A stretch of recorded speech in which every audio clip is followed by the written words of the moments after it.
خطبہ تھا کہ ذوالفقار تھی، در و بام تھرائے ہوئے تھے، وہ خوشی کا سما غم میں تبدیل ہو گیا تھا۔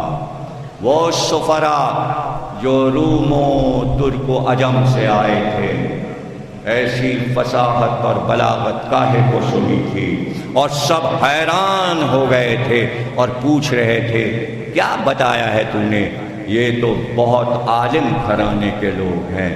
علم نے تعارف کرایا، چھپایا گیا تھا کہ رسول کی اولاد آ رہی ہے۔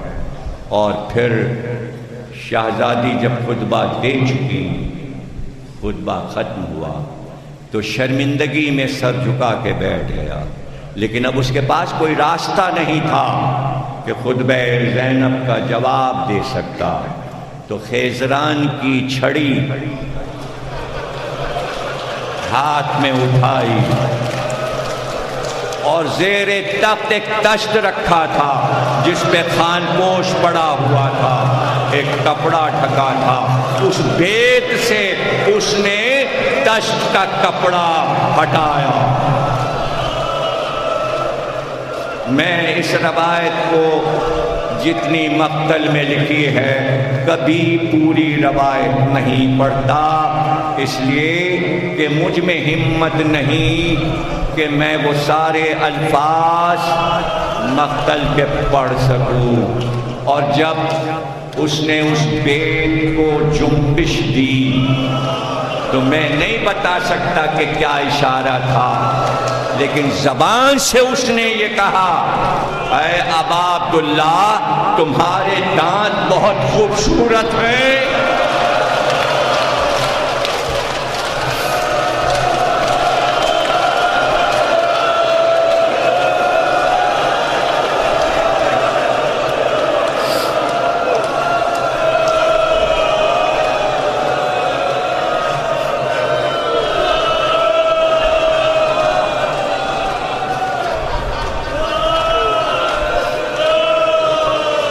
میں دیکھیے کیسے صاف صاف روایت کیسے پڑھوں۔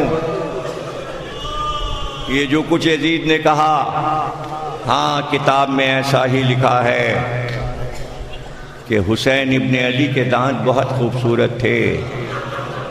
تو آپ کو پتہ ہے میر انیس نے اپنے مرثیوں میں جو تشبیہ دی ہے کیا کہا؟ اگر یہ کہتے انیس کہ سچے موتی ہیں تو یہ تعریف نہیں ہوئی، اگر کہتے کہ عرش کے ستاروں کی طرح حسین کے دانت تھے، ایسی بات انیس نے کہہ دی کہ ساری زندگی روتے رہیے۔ کہا یہ حسین کے دانت نہیں تھے، یہ شیر زہرا کے قطرے تھے۔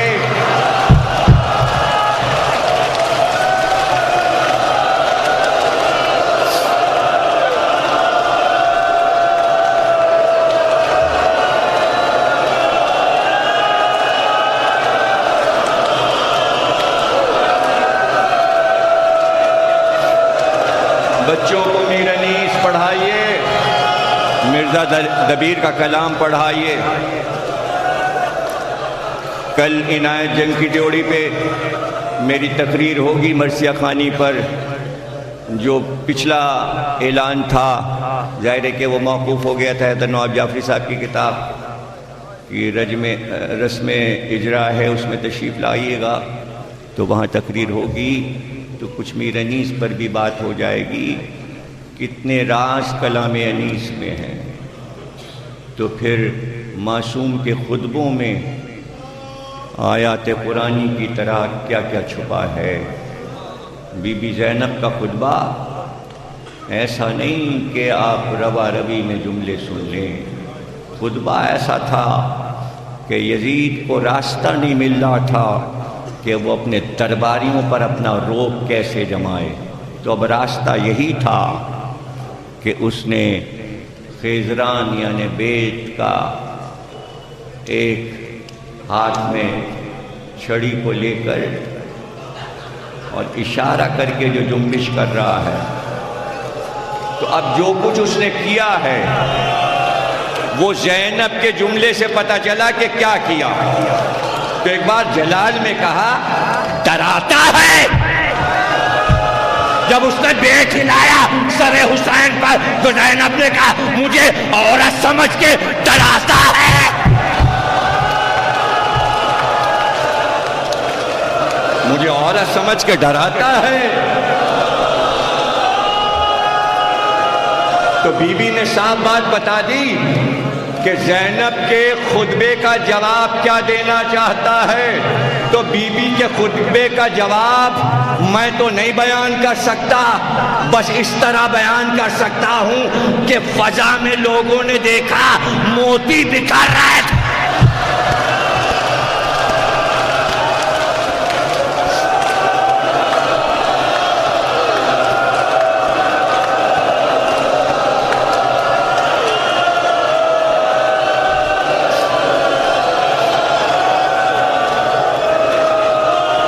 بس تقریر تمام ہوئی۔ میرے بھائی، ہمارے بھائی ہیں شجیع اور ذیشان موسوی، ان کے بھائی ایک بحرین میں ہیں، انہوں نے فرمائش کی ٹیلی فون کر کے کہ ایک دن حضرت زینب کا حال اور ایک دن جناب سغرا کا حال سنا دیجئے۔ کل کی مجلس میں ہم شہزادی سغرا کا حال پڑھیں گے اور ہو سکتا ہے جناب سغرا کا خط بھی آپ کو سنائیں جو مدینے سے انہوں نے لکھا تھا۔ آج کی تقریر شہزادی زینب پہ ختم ہو رہی ہے۔ مقتل میں روایت ہے کہ بادشاہوں کا جب چہرہ اتر جاتا اور وہ غمگین ہو جایا کرتے تھے تو ایسے موقعوں کے لیے بادشاہ لوگ اپنے دربار میں مسخرے رکھتے تھے کہ جو لطیفہ سنا کر بادشاہ کا دل خوش کریں۔ یزید کے دربار میں بھی ایک مسخرہ تھا، اس کی چونکہ ڈیوٹی تھی، اس نے دیکھا کہ خطبہ زینب کے بعد چہرے یزید پر دھواں اڑ رہا تھا، اس کے چہرے پہ کوئی مسکراہٹ نہیں تھی، تو وہ یزید کو خوش کرنے کے لیے آگے بڑھا تاکہ خوش کرے، اور ایک بار تقریر ختم ہو گئی۔ زہیر اس کا نام ہے، مسخرہ ہے وہ دربار یزید کا، اور ایک بار نقلیں کرتا ہوا اچھلتا ہوا یزید کے سامنے آیا تاکہ یزید ہنستے، اور دربار کے سامنے کھڑے ہو کر کہا امیر یہ جو قیدیوں میں بچی ہے یہ مجھے کنیزی میں دیکھ۔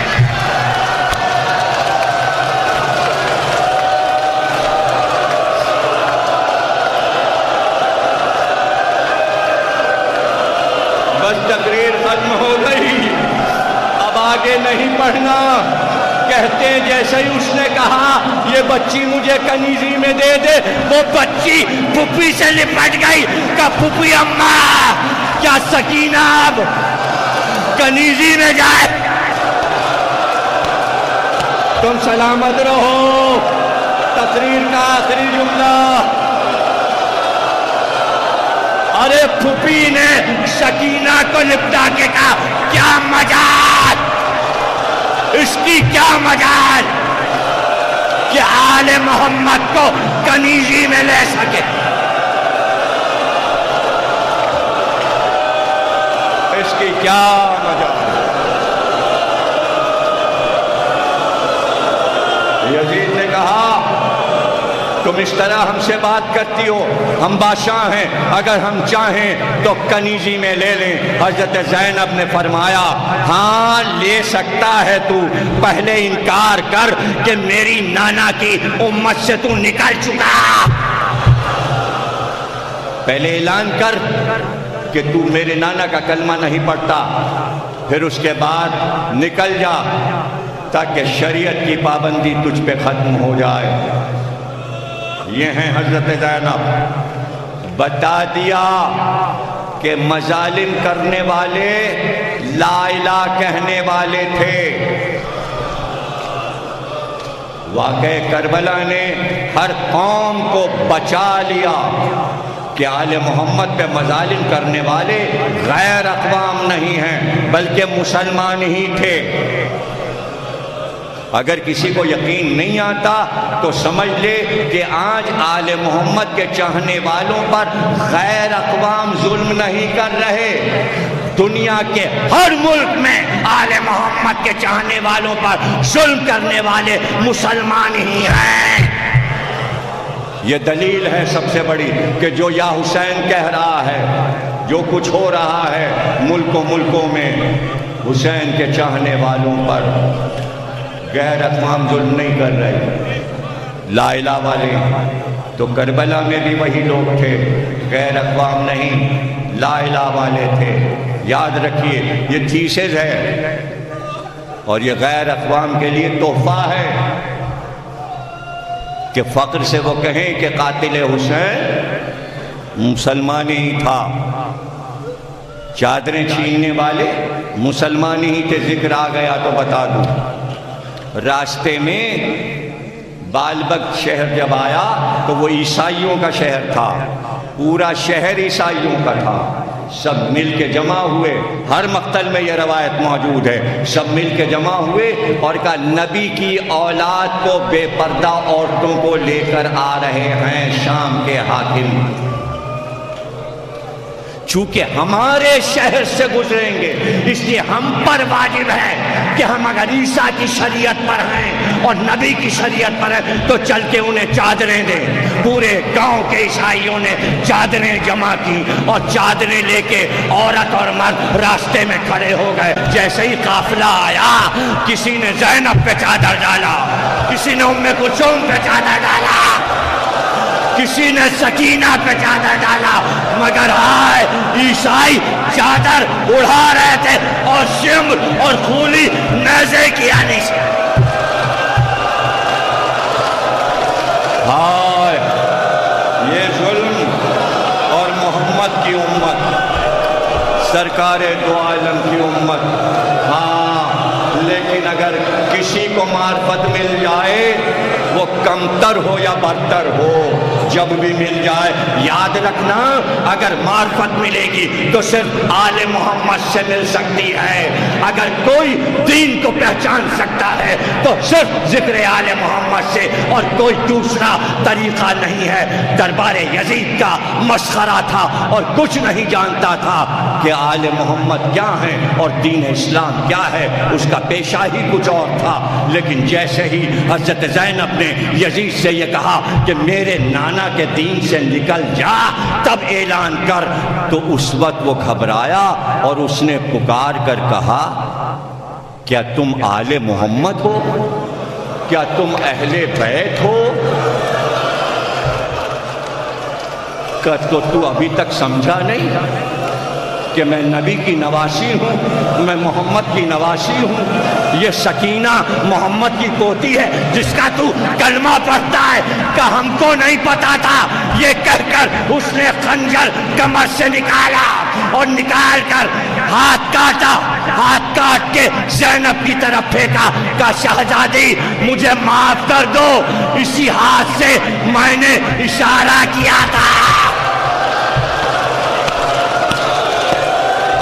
میں نے اسی ہاتھ سے سکینہ بی بی کی طرف اشارہ کیا تھا۔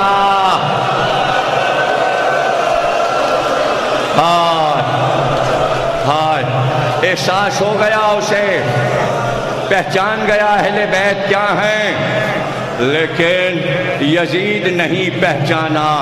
ہاں وہ پہچان گیا کہ سکینہ بی بی پوتی ہیں، وہ شرمندہ ہو گیا، اس نے اپنا ہاتھ کاٹ کے پھینک دیا۔ جب بھی معرفت مل جائے، مگر ہائے سکینہ پکار پکار کے کہہ رہی تھی حسین مجھے بہت چاہتے ہیں، مگر ظالم کے سمجھ میں نہیں آتا تھا، نہیں سمجھ میں۔ اب بے کس بچی کیا کرتی، بار بار پھوپھی سے کہتی تھی پھوپھی اماں یہ پرندے دیکھیے جا رہے ہیں، کہاں جا رہے ہیں؟ کہا بیٹا یہ اب اپنے گھروں کو واپس جا رہے ہیں۔ کہا پھوپھی اماں روز جاتے ہیں یہ اپنے گھر، ہم اپنے گھر کب جائیں گے؟ تمام ہو رہی تقریر، بس چند جملے رہ گئے، چند جملے رہ گئے۔ ہاں بیٹا جو جملہ سن لو، بہت کام آئے گا، اور جب سنو گے تو رو گے۔ زینب نے کہا ہاں بی بی ہم جلدی گھر چلیں گے، مگر ہائے سکینہ کے لیے وہ دن کبھی نہ آیا کہ گھر جا سکتی۔ پھوپھی تسلی تو دیتی تھی کہ ایک دن گھر چلیں گے۔ جب سکینہ بی بی نے دیکھا کبھی چچا کو پکارا، کبھی بھیا علی اکبر کو پکارتی، لیکن پھر ایک دن رات کو روتے روتے بس یہی کہا بابا بہت دن ہو گئے کہ میں نے آپ کا چہرہ نہیں دیکھا۔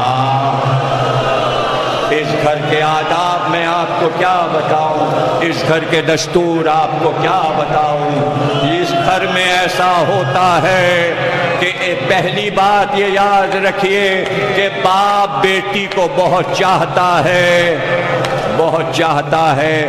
یہ دستور اس گھر نے دیا۔ آج پورے زمانے میں بیٹے سے زیادہ بیٹی کو جو چاہا جاتا ہے وہ فاطمہ زہرا اور سکینہ کی وجہ سے چاہا جاتا ہے۔ جب زمانہ سنتا ہے کہ محمد اپنی بیٹی کو کتنا چاہتے تھے، حسین اپنی بیٹی سکینہ کو کتنا چاہتے تھے، لیکن یہ دستور بھی عجیب ہے کہ جب چاہنے والا باپ اپنی بیٹی پر بہت زیادہ مظالم دیکھتا ہے تو خاموشی سے خواب میں آ جاتا ہے اور کہتا ہے ظلم کے دن ختم ہو گئے، اب آؤ ہمارے ساتھ چلو۔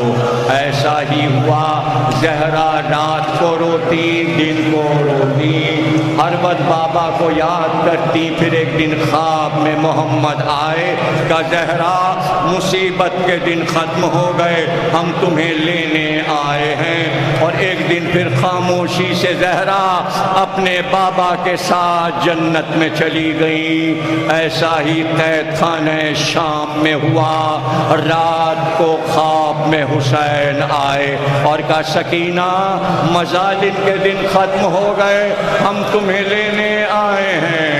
کہتے ہیں خواب سے آنکھ کھلی تو گھبرا کر کا پھوپھی اماں ابھی بابا یہاں تھے، ابھی بابا یہاں تھے، بابا کہاں چلے گئے؟ لیکن رباب نے چپ کرایا، زینب نے چپ کرایا، مگر سکینہ چپ نہ ہوئی، پکارتی رہی بابا آؤ، بابا آؤ۔ شہید ثالث قاضی نور اللہ شوستری لکھتے ہیں کہ جب سکینہ نے بہت پکارا تو جہاں قید خانے میں حسین کا سر رکھا تھا صندوق کا تالا ٹوٹا، ہوا پر حسین کا سر بلند ہوا اور سر قید خانے کی طرف چلا۔ ایک بار قید خانے کا تالا ٹوٹا، سر حسین قید خانے میں آیا، سکینہ نے پھٹا ہوا دامن پھیلایا، سر حسین سکینہ کے زانوں پہ آیا۔ ایک بار سکینہ نے اپنا رخسار حسین کے سر پہ رکھا کہ بابا اٹھ کے دیکھیے کانوں کے دل قید کے ہاتھوں میں گلے،